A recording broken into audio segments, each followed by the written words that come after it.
But the point is that you have to the very first thing is to say, wow, I really can do this. And then you start experimenting with it and you have fun with it.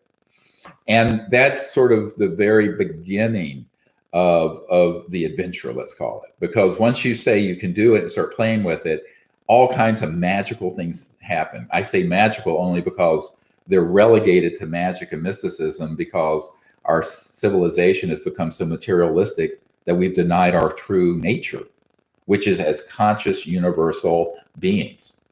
But once we realize that each and one of us are, in fact, not only awake, but the faculty within us of being aware and conscious, we can become deeply conscious just of that field and become a seer of the future, a distant place, and an ambassador to these civilizations. Or you can engage in remote healing, where someone who is sick, you put your awareness on them and ask this great spirit, this unbounded field of consciousness that is at the root of our existence, to help that person. And if you think that won't happen, that your thought of it not happening will make it not happen. If you actually know it will and understand consciousness, as I'm trying to do in this sort of short YouTube video, then you realize it will work. So we have to figure out, how do we collectively come together with the knowledge of the science of consciousness, the fact that the conscious mind is always operating without limit to location, to space or time, and that if we empower it, we can be, let's say, a vehicle or a clear channel for that force of good in the world by coming together. And the studies have all shown, whether it's Dr. Dossi, who wrote Recovering the Soul, a great book about prayer and meditation and healing, that when people do this, and there are more than a group does it, it has an exponential increase in effect. They found the same thing with the random number generators at the Princeton Engineering Anomalies Research Lab. Dr. John had that, and he's passed away, but I knew him and he loved what we were doing. He felt what we were doing in the world was a applied version of what he was doing in the laboratory at Princeton. And they found that if like two people loved each other and were unified, harmonic, and they put their attention on those random number generators, the effect wasn't 1 + 1 = 2. It was tenfold. It was an order of magnitude. But what you find is that when they've done studies with meditators and they send them into a place and there's 1% of the population that are there meditating, even though the other 99% know they're in the city at all, they don't even know.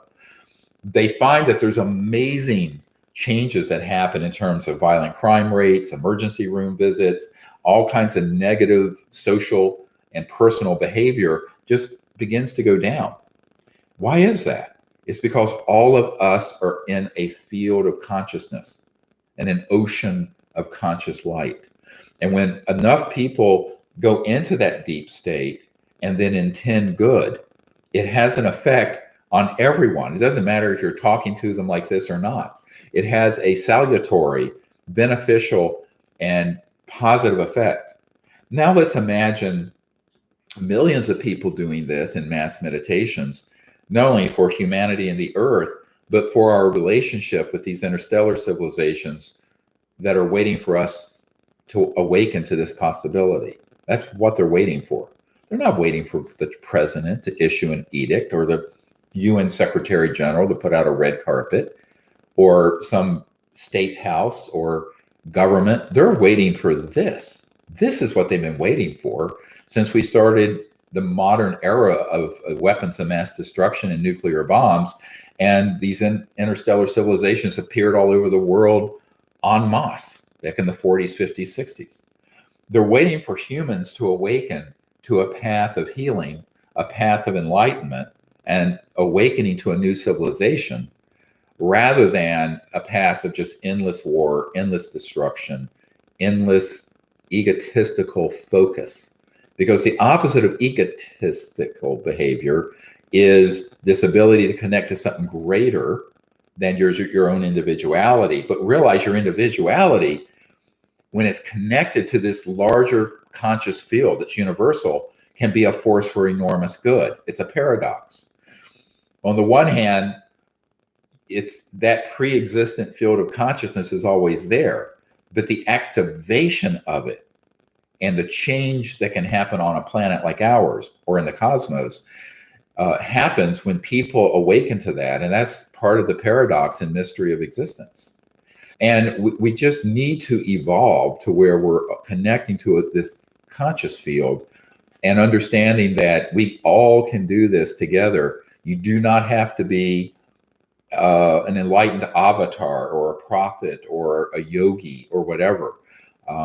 In fact, I think that whole system has become a crutch where we just sort of cop out of our own responsibility and look to some leader, whether it be a new age one or a religious one or some person who's some self-anointed high priest or whatever. And that just takes our own power away. We need to say, no, we each one of us have this ability. And if there are enlightened people who can help share and teach other people, that's a very good thing. There's nothing wrong with that.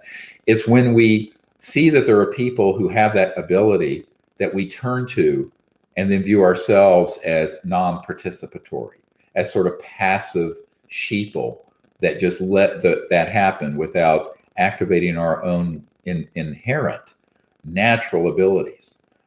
So the science of consciousness is really an ancient study. It goes back since the dawn of higher intelligent life forms on this planet and elsewhere.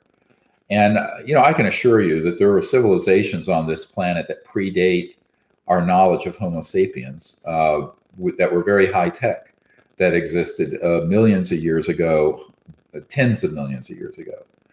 And that we're at a phase now where in this, let's call it cycle of evolution, that we have to go from this age of reductionism and separation and us versus them thinking to an age of where I say it's the unitive state. It's the state where we're connecting to an aspect of all things and all people and all creatures throughout the cosmos through the field of consciousness.